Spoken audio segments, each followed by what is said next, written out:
इतिहास लिखा है इसमें, कुछ खास छिपा है इसमें। इतिहास लिखा है इसमें, कुछ खास छिपा है इसमें। मर्यादा है कोई वादा है, विश्वास रखा है इसमें।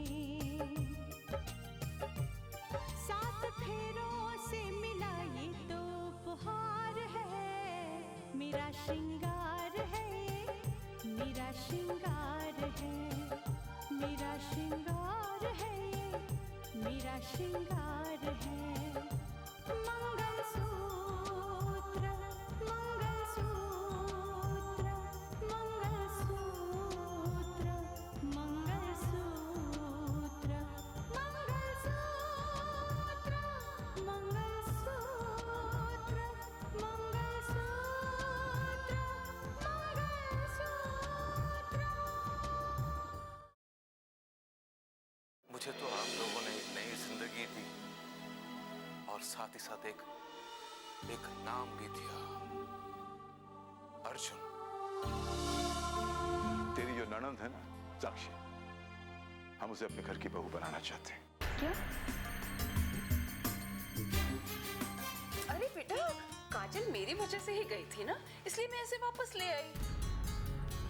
अम्मी 10 साल से सीने पर बैठी है वो। मेरे बच्चे उसे फूटी आंख नहीं भाते। मैं भी तो देखूं कि बहू कैसा खाना बनाती है। माँ जी, बस थोड़ी ही देर में मैं खाना बना लेती हूँ।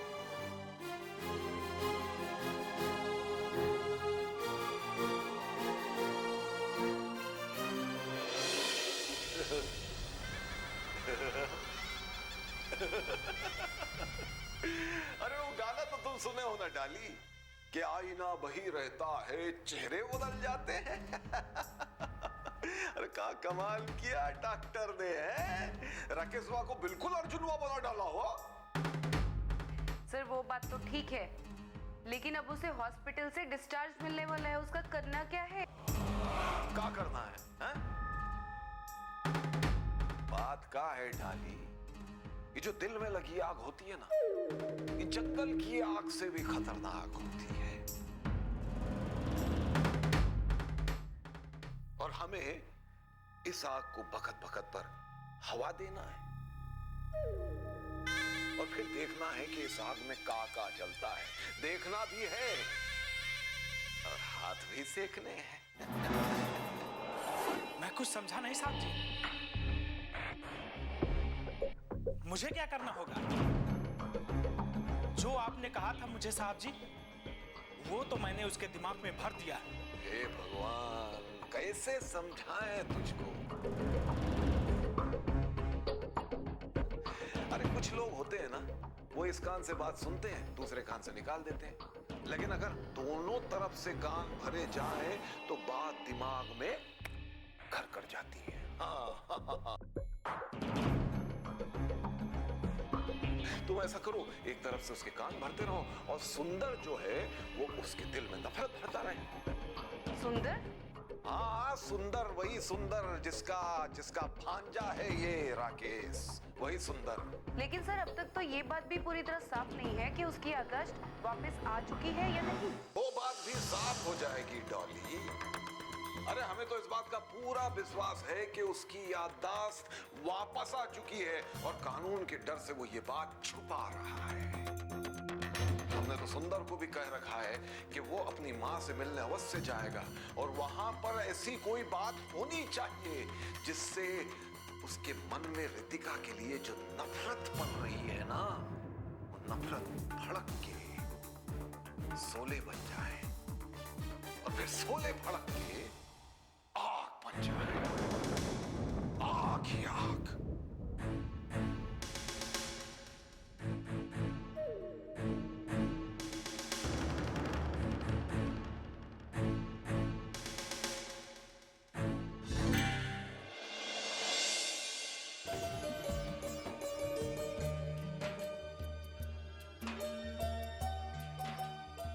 नाश्ता, गर्मा गर्म चाय। तैयार नहीं हुए अभी तक? ऑफिस नहीं जाना है क्या? बस चली जाऊंगी, ये थोड़ा काम बाकी है घर में। टाइम क्या हो रहा है जानती हो तुम? चले जाऊंगी, सबका घर में नाश्ता बनाना बाकी था ना, इसलिए देर हो गई। बट नाश्ता तुम क्यों बना रही हो रितिका? काजल या फिर साक्षी बना सकते हैं नाश्ता। मानस, काजल इस घर में मेहमान है और मेहमानों से काम नहीं करवाते। ठीक है, ओके, मैं आज ही बात करता हूँ, हम कुक रख लेंगे, तुम्हें सब करने की कोई जरूरत नहीं है। प्लीज ऐसा कुछ भी मत करना। देखो, मैं संभालूंगी इन सारे कामों को। कल ही हम बात कर रहे थे ना कि अगर इंसान में काबिलियत हो तो सारी जिम्मेदारी अपने आप निभ जाती है। बात की थी ना। अभी मानस देखो, मैं नहीं चाहती कि कोई मुझ पर उंगली उठाए और ये कहे कि मैं घर की जिम्मेदारियां नहीं निभा सकती। प्लीज। आई नो रितिका, जानता हूँ तुम ये सब माँ को खुश करने के लिए कर रही हो, है ना?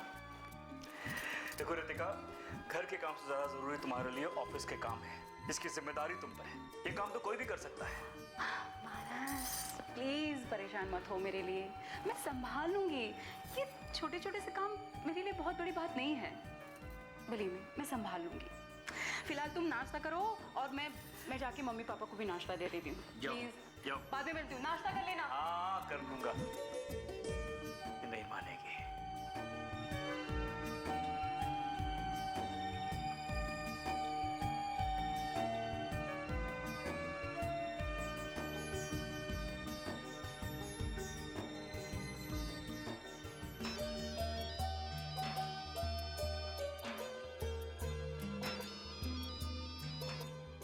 हेलो माँ, नमस्ते। नमस्ते बेटा, कैसी हो? मैं अच्छी हूँ, आप कैसे हैं? बेटा अभी तक ऑफिस नहीं गई? मैं बस अब निकल ही रही हूँ। आप बताइए, आपने किस लिए फ़ोन किया था? हाँ बेटा, दरअसल आपने सुना है कि तुम्हारी सास वापस आ गई? हाँ माँ, वो आ भी गई है और बहुत खुश है। क्या कर रही हो बहू? चाय बनाने में इतना टाइम लगता है?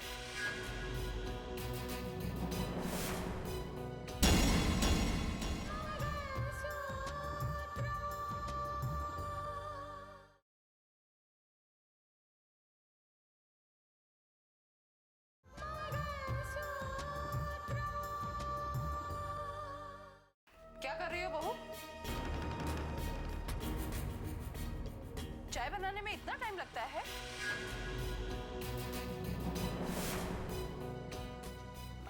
माँ जी बस लेकर आ ही रही हूँ चाय। आप बैठिए, मैं लेकर आती हूँ चाय। किससे बातें कर रही हो?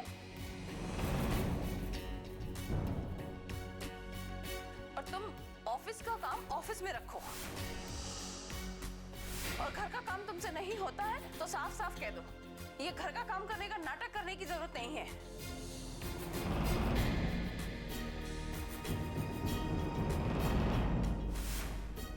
नहीं माँ जी, बस आप बैठिए, मैं चाय लेकर आती हूँ।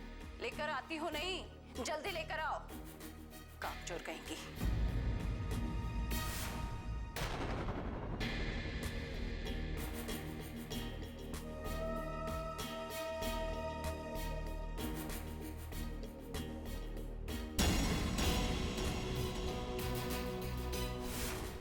हेलो माँ, मैं हेलो हेलो।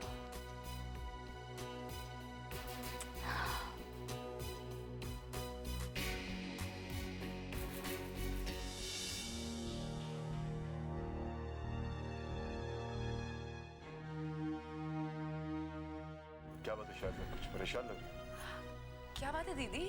आप तो रितिका से बात करने गई थी ना? रितिका उस घर में खुश नहीं है। क्या कह रहे थे? हाँ, मैंने तो बस ये जानने के लिए फोन किया था कि उसकी सास वापस घर लौटी कि नहीं लौटी। तो क्या कहा रितिका? अरे वो क्या कहेगी, अच्छी तरह से जानती हूँ उसे, वो कभी भी कुछ भी नहीं कहेगी।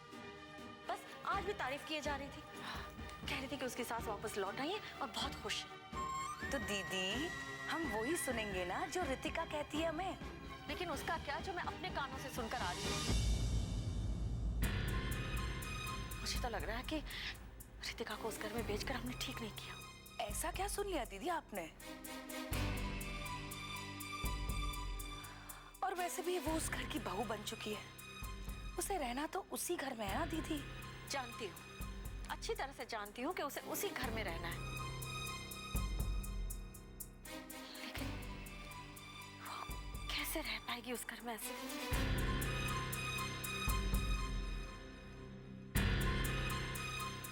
हमें ही सोचना पड़ेगा ना। शायद वो किचन में चाय बना रही थी, उसे 1 मिनट बात क्या कर ली, उतनी देर में तो उसकी सास ने पता नहीं क्या क्या सुना दिया उसे। एक बात कहूं दीदी, बुरा नहीं मानना, लेकिन इस तरह बार बार रितिका के घर पे फोन करना या उससे बात करना ठीक नहीं है। रितिका उस घर में रह रही है, धीरे धीरे सब कुछ संभाल लेगी। धीरे धीरे सब कुछ ठीक होने के बजाय कई बार बात बिगड़ती है तो फिर बिगड़ती ही चली जाती है।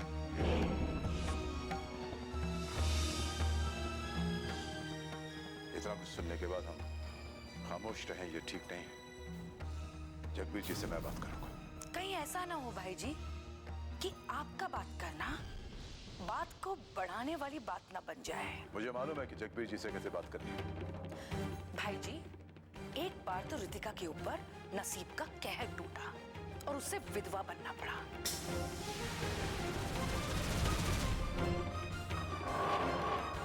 कहीं ऐसा ना हो कि इस बार उसे तलाकशुदा कहलाना पड़े।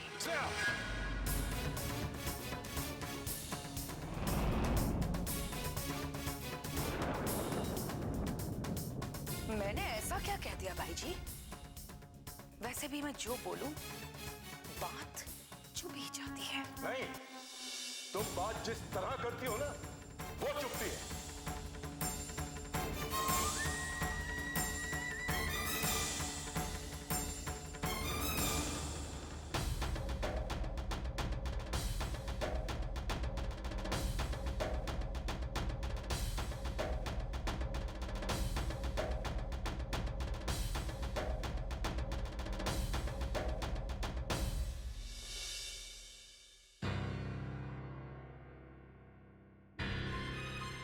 माँ जी, आपकी चाय। और वैसे बड़े पापा जी दिखाई नहीं दे रहे हैं, उनकी चाय। तुम चाय यहाँ रख दो, परेशान मत हो। चाय ठंडी हो गई तो साक्षी गर्म कर लाएगी।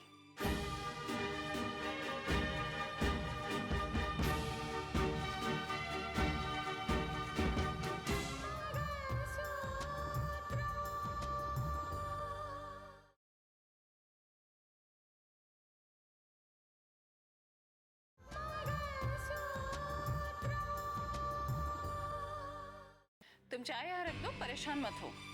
चाय ठंडी हो गई तो साक्षी गर्म कर लाएगी।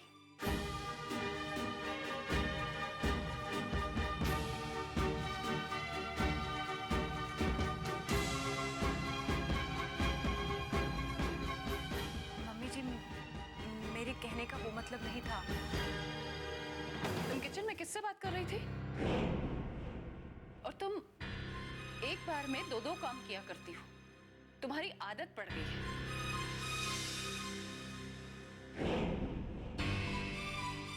एक बार में एक ही काम किया करो, उससे सारे काम खराब होते हैं। क्या समझी? जी, आगे से ऐसा कुछ नहीं होगा।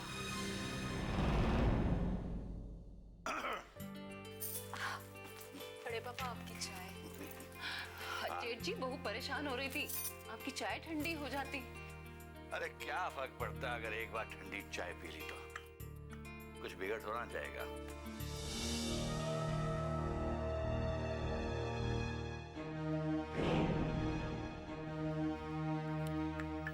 अरे रितिका बेटी, तुम इस तरह खड़ी क्यों हो? तुम एक कलेक्टर हो, तुम्हारा भी रुतबा है। तुम इस तरह खड़ी रहती हो तो मुझे अच्छा नहीं लगता है। तुम्हें भी ऑफिस जाना होगा, जाओ जाके तैयार हो जाओ। जी हाँ हाँ, वही तो मैं कह रही हूँ बहू, जाओ जाओ जल्दी से तैयार हो जाओ। और देखो, शाम को जल्दी आने की कोशिश करना, हम लोग साथ में खाना बैठकर खाएंगे। तुम्हारे हाथ का खाना ना बहुत टेस्टी होता है। जी माँ जी, मैं जल्दी आने की कोशिश करूंगी।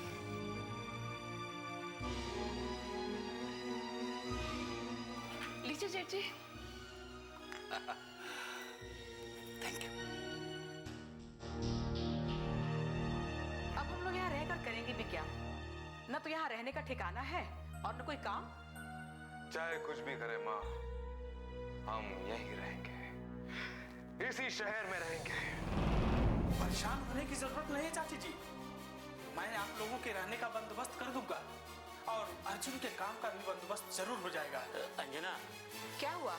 अर्जुन के डिस्चार्ज पेपर तैयार हो गए? हाँ, वो अस्पताल वाले कह रहे थे कि उन्होंने बिल जज साहब के घर भेज दिया है। जैसे ही बिल क्लियर हो जाएगा अर्जुन के डिस्चार्ज पेपर्स बन जाएंगे। अंजना, जज साहब के बहुत एहसान है हम पर, हमें उनका धन्यवाद जरूर करना चाहिए। आप ठीक कहते हैं। मैं तो कहती हूँ अर्जुन बेटा, हमें जज साहब का धन्यवाद करने के लिए उनके घर चलना चाहिए। नहीं माँ, नहीं, हम वहां नहीं जाएंगे। बेटे, हमें किसी के एहसान नहीं भूलने चाहिए। इसलिए तो कह रहा हूं कि हम उनके घर नहीं जाएंगे, क्योंकि उनके एहसानों का कर्ज मुझे चुकाना है, और जब तक मैं वो कर्ज चुका नहीं लूं, मैं उनसे नहीं मिलूंगा। बेटा, हर एहसान का कर्ज नहीं चुकाया जा सकता। चुकाया जा सकता है माँ, बस सिर्फ एक माँ के दूध का कर्ज नहीं चुकाया जा सकता, बाकी सारे कर्ज चुकाए जा सकते हैं। और मुझ पर जिस किसी का भी जो भी कर्ज है, वो मैं जरूर चुकाऊंगा। नहीं बेटा, नहीं, उनके एहसानों का कर्ज तो तुम चुकाओगे जब चुकाओगे। फिलहाल तो तुम्हें उनके पास जाकर उनका धन्यवाद करना चाहिए। अरे, उनको भी तो कितनी खुशी होगी कि अर्जुन अस्पताल से डिस्चार्ज होके सीधा उनके पास आया। एक बात कहूँ चाचा? हाँ, बोलो। आप समझते हैं जज साहब बहुत अच्छे इंसान हैं, लेकिन कुछ लोग उन्हें अच्छा नहीं समझते हैं। कौन किसको क्या समझता है, इससे हमें कोई मतलब नहीं है। जज साहब तो हमारे लिए भगवान की तरह है कि उन्होंने हमारे अर्जुन की जान बचाने के लिए हमारी इतनी मदद की। कोई किसी पर एहसान नहीं करता चाची जी। हो सकता है उनका अर्जुन के साथ कोई पुराना रिश्ता हो। तुम बिल्कुल ठीक कह रहे हो माधव, बिल्कुल ठीक कह रहे हो। वैसे भी इस दुनिया में किसका किसके साथ कौन सा रिश्ता जुड़ा है, ये समझना बहुत मुश्किल है।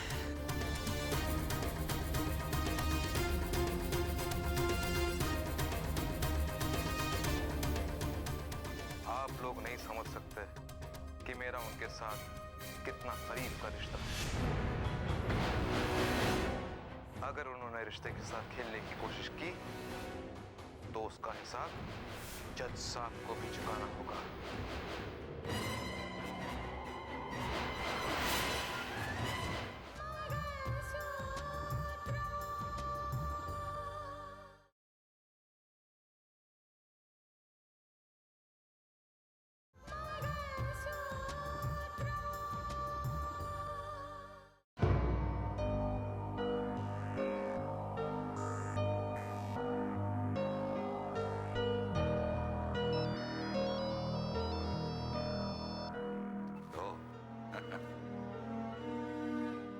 नमस्कार समधी जी।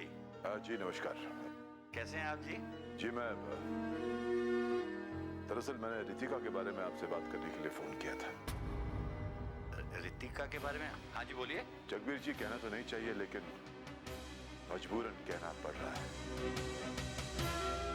आपके घर में इस बात का ख्याल रखा जाना चाहिए कि रितिका एक कलेक्टर है और कलेक्टर की कई जिम्मेदारियां होती हैं। आप ये कहना चाहते हैं कि हमारे घर वालों को ये मालूम नहीं है कि वो कौन है? जी हाँ, अगर समझा जाता तो एक मामूली सी बात, सिर्फ चाय बनाने के मसले पर सुजाता जी उसे इस तरह नहीं डांटती जिस तरह उसे डांटती।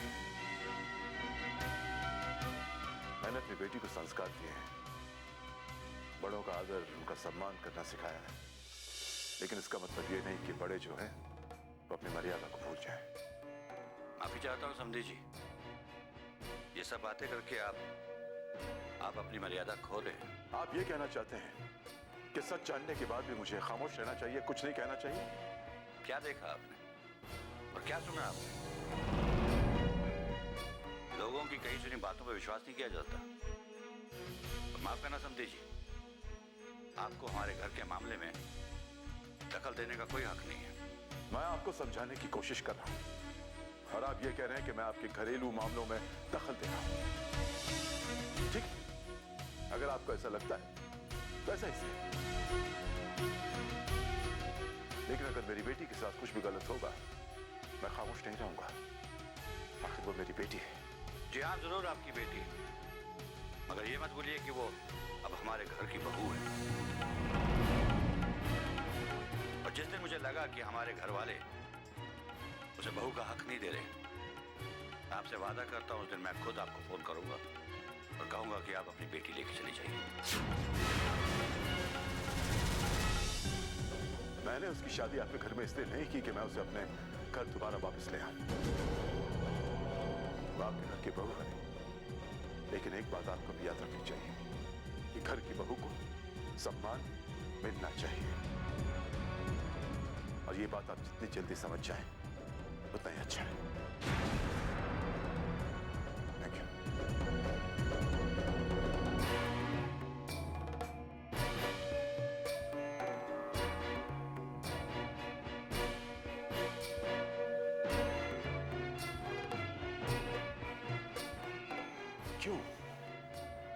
क्यों होता है मेरी बेटी के साथ ऐसा सब कुछ?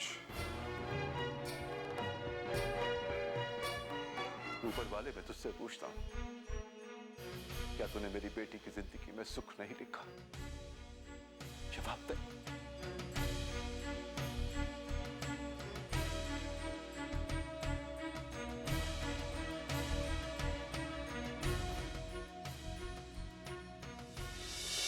मानस, आपने सब कुछ ले लिया ना? फोन हाँ आपके हाथ में ही है। चलो। अरे चेची, आप वापस आ गए? रितिका, तुमने अपनी माँ को फोन किया था?